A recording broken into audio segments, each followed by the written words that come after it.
긴급 모스크바 테헤란 축이 위기의 가장 민감한 순간에 균열의 조짐을 보이고 있습니다.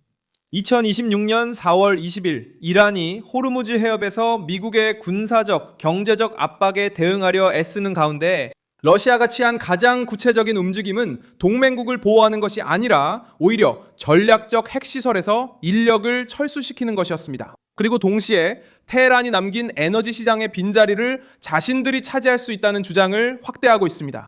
즉 이란에게 가장 힘든 시기에 푸틴은 이란을 버리고 자신의 이익만 챙기려 하고 있습니다. 무슨 일이 있었던 걸까요? 실제로 이란 남부의 부쉐르 원자력 발전소는 이러한 변화의 분명한 상징이 되었습니다. 러시아 국영 원자력 기업 로사톰은 전쟁이 시작된 이후로 이미 직원을 철수시키고 있었으며 4월 2일에는 미국과 이스라엘에 더 많은 전문가들의 철수를 마칠 수 있도록 일시 중지를 존중해달라고 요청하겠다고 밝혔습니다. 이틀 후 로이터 통신은 추가로 198명의 직원이 철수했다고 보도했습니다. 즉 상황이 더 위험해졌을 때 러시아가 보여준 눈에 띄는 행동은 테헤란을 방어하겠다는 강경한 대응을 발표하는 것이 아니라 자국민을 위한 안전한 철수로를 마련하는 것이었습니다. 이 중심에는 누가 있을까요? 블라디미르 푸틴, 로사톰, 이란 지도부가 있습니다. 이란 지도부는 압력이 커지는 상황에서 오히려 오랜 파트너의 존재가 줄어드는 모습을 보고 있습니다. 이 현상이 어디에서 더 크게 나타날까요? 부쉐르에서뿐만 아니라 에너지 흐름과 걸프만의 항로에 의존하는 이란 전 해안에서도 마찬가지입니다. 이 점이 중요한 이유는 부쉐르가 단순한 주변 세부 사항이 아니기 때문입니다. 이 시설은 러시아인들에 의해 건설되었고 러시아의 강력한 기술적 참여로 운영되며 항상 모스크바와 테헤란 간 협력의 상징으로 여겨져 왔습니다. 러시아가 이 인력을 철수시키면 정치적인 메시지는 무겁게 다가옵니다. 이란에 전달되는 신호는 공동의 안보가 아니라 피해 최소화라는 것입니다. 왜일까요? 지금까지 공개된 사실들은 러시아가 이란을 공개적으로 방어하기보다는 자국 인력, 외교적 여지, 그리고 상업적 입지를 지키기 위해 움직이고 있음을 보여줍니다. 테헤란 입장에서는 이것이 버림받은 느낌을 줍니다. 그리고 정치적으로 볼 때 분명한 위기의 순간에 버림받는 일은 종종 배신으로 받아들여집니다. 동시에 모스크바는 혼돈 속에서 이미 기회를 보고 있는 사람처럼 말하기 시작했습니다. 4월 7일 러시아 총리 미하일 미슈스틴은 중동의 혼란이 러시아에 새로운 상업적 기회를 열어주었다고 말했습니다. 4월 15일 베이징에서 세르게이 라브로프는 러시아가 위기로 인해 영향을 받은 중국의 에너지 자원 부족을 보완할 준비가 되어 있다고 밝혔습니다.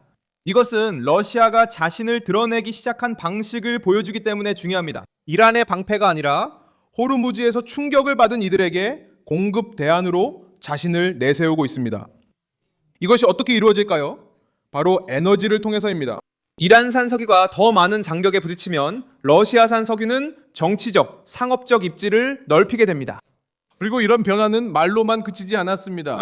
로이터 통신에 따르면 중국의 정유 대기업 시노펙이 호르무즈 해협의 높은 위험 때문에 중동산 석유 일부를 대체하기 위해 러시아산 석유를 구매했다고 합니다. 보도에 따르면 시노펙은 평소 원유의 절반가량을 중동에서 조달해왔기 때문에 해협이 거의 봉쇄될 뻔한 상황에서 특히 큰 영향을 받았다고 합니다.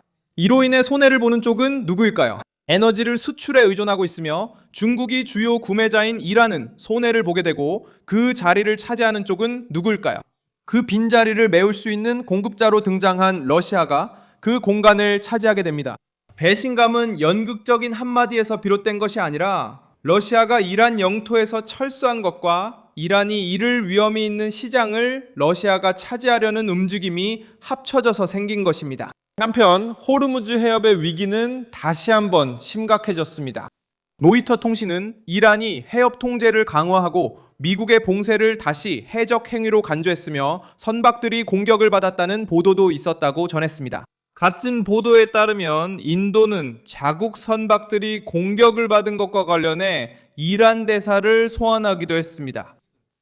4월 20일에는 상황이 더욱 악화되었습니다. 미국은 워싱턴의 주장에 따르면 봉쇄를 뚫으려 했던 이란 화물선을 납포했고 테헤란은 이에 보복을 약속하며 대응했습니다.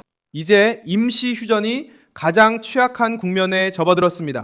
군사 요격, 해상 봉쇄, 추가 공격 위협, 그리고 약화된 협상과 함께 이란은 외부에서 압박을 받고 있으며 해협이 봉쇄되고 미국의 새로운 공세 위험에 직면해 있습니다. 그리고 내부적으로는 러시아가 이 대립에 함께 나설 의지가 있는 동맹국처럼 행동하지 않고 있음을 이란이 깨닫고 있습니다. 반대로 크렘린은 외교적인 발언을 유지하고 있지만 실제로는 다른 모습을 보이고 있습니다. 인력 철수, 중국에 대한 에너지 제공, 그리고 이번 위기를 상업적으로 해석하고 있습니다. 간단히 말해 테헤란은 고통받고 모스크바는 협상에서 유리한 위치를 찾고 있습니다. 이는 추상적인 이야기가 아닙니다.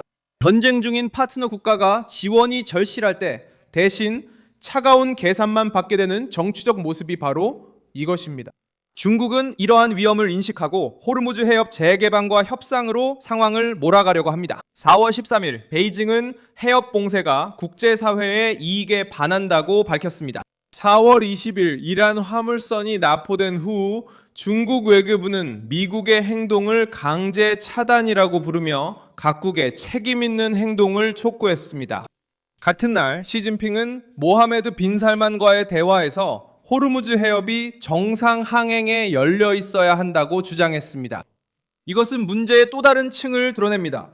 이란산 석유를 가장 많이 수입하는 국가조차도 이제는 해상 교통의 흐름을 유지하고 긴장 고조를 억제하기 위해 노력하고 있으며 테헤란 편에 서서 대립 구도로 들어가려는 것이 아닙니다. 이란은 더욱 고립되고 있습니다. 그리고 왜 이 모든 것이 그렇게 중요한 걸까요? 왜냐하면 전쟁이 단순히 군사적인 것에서 벗어나 시장, 영향력, 그리고 경제적 생존을 위한 싸움이 되었기 때문입니다. 로이터 통신은 호르무즈 해협의 교통이 다시 거의 마비 상태가 되었다고 보도했습니다. 이번 주 월요일 12시간 동안 단 3번만 선박이 통과했다고 합니다. 그리고 휴전이 무너질까봐 두려워서 석유 가격이 거의 5%나 올랐다고 합니다. 전 세계가 선박이 멈춰서고 위험 프리미엄이 폭등하며 협상이 교착 상태에 빠진 것을 볼 때마다 각 산유국들은 자기 자리를 차지하려고 합니다. 러시아는 이미 그 자리를 차지하겠다고 밝혔습니다. 이란은 반면에 팔아야 하고 숨쉴 공간이 필요하며 여전히 판의 일부를 통제하고 있다는 것을 증명해야 합니다. 하지만 봉쇄가 심해질수록 이란의 입지는 더 약해집니다. 결국 누가 누구를 배신했는가라는 질문은 자극적인 헤드라인이 될 수 있습니다. 하지만 진짜 중요한 것은 눈에 보이는 움직임들입니다. 그리고 오늘날 눈에 보이는 움직임들은 다음과 같습니다. 러시아인들이 부쉐르에서 철수하고 모스크바는 중국에 공급할 수 있다고 말하며 중국 정유업체들은 러시아산 석유 구매를 확대하고 호르무즈 해협에는 새로운 긴장이 감돌고 있습니다. 그리고 이란은 미국에 의해 자국 화물선이 압수된 것을 본 후 대응을 약속하고 있습니다. 4월 7일에 발표된 휴전은 위태로운 상황에 놓여 있습니다. 이슬라마바드에서의 대화는 힘을 잃었습니다. 그리고 도널드 트럼프는 휴전 연장 보장 없이도 봉쇄가 계속될 것임을 이미 시사했습니다. 테헤란이 가장 필요로 하는 순간에 모스크바는 한 발 물러서서 글로벌 공급업체로서 발언하며 동맹국의 약점을 기회로 바꾸고 있습니다. 그래서 이 이야기가 큰 파장을 일으키는 것입니다. 이는 러시아인들이 테헤란을 떠나는 것만이 아닙니다. 이 이야기는 이란이 최악의 순간에 겉보기보다 더 고립돼 있었다는 사실을 깨닫는 내용입니다.